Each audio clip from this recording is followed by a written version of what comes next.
So hi guys, welcome to my channel again. So after kong magluto, naglakad kami ng aso kasi dito kailangan talaga for me maglakad para ma-stretch yung katawan. Hindi po pwedeng nakaupo lang ako. Hindi po pwede yung, alam mo yung nanghihina yung katawan. Alam mo yung nanghihina yung katawan ko kapag hindi ako lumabas, kapag hindi ako naglakad. So, yun talaga yung namimiss ko sa Pilipinas kasi parang walang adjustment pagdating sa weather. Sa clothing, wala ring adjustment. So, parang all year round for me is perfect. Kahit yung weather ng summer in the Philippines, I love it too. Kasi kailangan mo lang naman magdamit ng mga light na mga damit. Tapos yung mga like very thin what you call this, very thin type ng summer clothes. So yeah, so if it's summer, I am very happy. But dito talaga ang hirap kasi kailangan mo mag-adjust. Yung katawan mo kailangan mag-adjust. So like kapag hindi ka maglakad, feeling ko talaga magkakasakit ka kasi yun nga, uulitin ko, everything here is yun nga, machine. So at dahil namimiss ko yung Philippine food, pag pumunta ka sa Asian market dito, sobrang mahal. Like, yung malunggay, nagkakahalaga siya ng $5 to $7. So, lahat ng gulay from Asia, talagang ang mamahal dito. Kahit yung mga tuyo ang mahal. So, it's not that parang iniisip ko yung money as Philippine money, but parang compared to carrots, alam mo yun, like, yung carrots, isang bundle na, isang plastic na malaki. Same lang sila ng price. So, parang iniisip ko, ano na lang din, yung, aside sa magtipid, parang, ano na lang, yung wise choice na lang din. So, kung bibili ako ng 4 na peraso lang na tangkay ng malunggay na worth $5, edi bibili na lang ako ng napakaraming carrots. Tapos makakabili din ako ng peppers, ganyan, tsaka ng yung cabbage dito medyo mura din kasi from Mexico. So, yung gusto ko lang dito yung strawberries tsaka yung blueberries kasi sobrang, sobrang mura sila.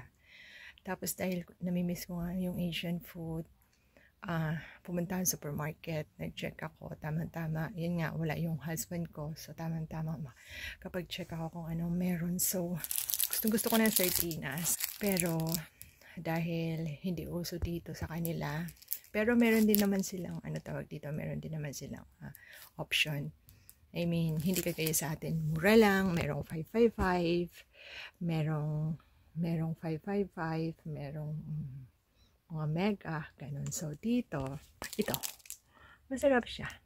Ayan. So, sa mga taga rito, kapag malayo kayo sa Asian market, ganun, like, yung Asian market tsaka seafood market na sa city, so kung kagaya ko ngayon na nasa town kayo, which is mahirap hanapin yung mga sardines ito. For me, one of the best. Ayan, ang sarap. So, gustong-gusto ko to. Ang sarap niya. Hindi ko akalain na masarap siya, pero parang sinabi ko lang sa husband ko na gusto ko talaga ng sardines. Tapos nga, parang siguro dahil nag-aalala siya, wala ako that time, hindi ko alam kung binilhan niya pa ako kasi hindi niya ako kasama that time. Parang sinabi ko lang sa kanya, pag pumunta ka ng international section ng supermarket, kung makakita ka ng sardines, bilhan mo ako. Pero wala siya nakitang from the Philippines. So, ito nga. So, perfect. Kasi nagustuhan ko siya. So, bumili ako ng 2 lang muna. Kasi binilhan niya ako before ng 2. At sobrang sarap. It's like, it's like smoky. I don't know. But, it's really yum. I am into healthy bread. Ako na ito ng Country Harvest. So, oh my goodness. Masyasya ka kasi sobrang grabe yung presence ng nutrients content niya. Sobrang dami. So, nutrient dense siya. So, ako, kapag nag-grocery ako, talagang tinitingnan ko yung expiry date. Kasi alam ko kung ilang araw ko siyang kakainin. Ayaw ko yung bibili ng mag-i-expire after 3 days kasi hindi ko kaya. Kasi mahilig pa rin ako talaga sa rice. Hindi ako masyadong mahilig sa...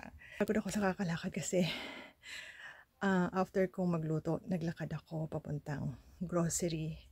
Tapos umuwi. Tapos binaba ko lang yung binili ko. Tapos naglakad ako kasama ng aso. Kasi yung aso, kailangan niyang maglakad. So, ayun.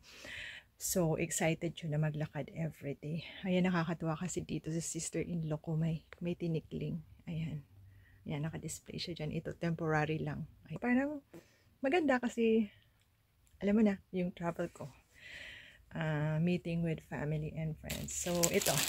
So, ayan, for those of you na nandito sa Canada, ayan, nakita ko yung bread na to. Sobrang healthy niya. Sobrang liglig, siksik at umaapaw yung kanyang nutrients. So, ako, pagdating sa pagkain, hindi ko masyadong tinitipid yung sarili ko except for those, like a vegetable from Asia right now because talagang sobrang mahal siya. But, other than that, talagang, kumbaga yung nag-a-after ako sa pagkain na masustansya. Yung hindi processed masyado, tapos kahit processed, tinitingnan ko talaga yung ingredients tsaka yung nutrients content. Ayan, so tapos yung banana dito lagi akong bumibili kasi sobrang mura. Kung i-compare ko yung price ng saging dito, halos same lang kasi from Mexico siya. Yung tinapay for me na binili ko compare sa Deli Friends ba yun?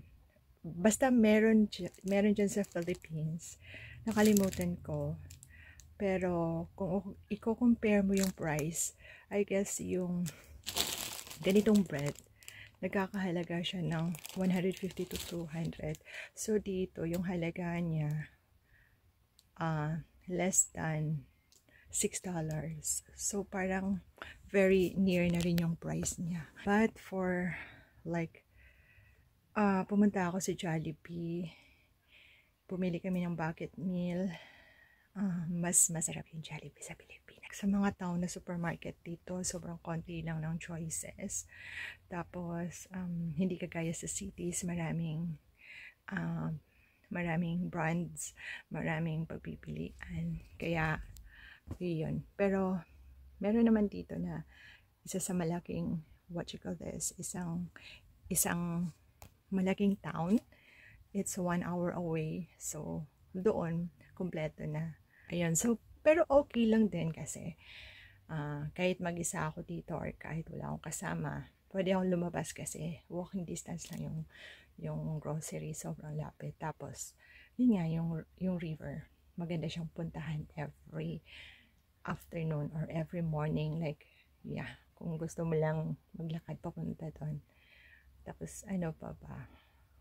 Maganda yung araw today. Mainit, kaya excited ako maglakad outside. Ano pa? Kahit mainit, sobrang lamig. So, kailangan mong mag-mitts. Kailangan mong mag-gloves. Yan. Kailangan mong mag-gloves kahit sobrang init. Mainit siya. It's sunny day at the same time. Sobrang lamig. So, kailangan mo talagang mag-gloves, tapos kailangan mo mag-jacket na. Ako winter jacket na kasi sobrang lamig na. Pag nandito kayo, alam ko mamimiss nyo halos lahat. Like kung mahilig kayo sa mga palamig, nandyan lahat sa Pilipinas dito. Kahit sa city, pili lang. Good thing, Winnipeg and Saskatchewan to have chat time. Pero yung iba wala, kagaya ng Thunder Bay. So yeah, marami akong mamimiss talaga. Marami akong namimiss rather. So talagang yeah, excited na ako umuwi ng Pilipinas. And ano pa, yun yung mga street food na mimiss ko kasi wala dito. Yun lang siguro for now. Excited na ako i-share sa inyo yung sardines na masarap tapos yung sobrang healthy na bread. Ayun. So next time uli, kung ano man yung bago, share ko kaagad sa inyo. And thank you really sa pag-like and panonood ng videos ko. Ayun. Thank you so much. Thank you so much. Bye!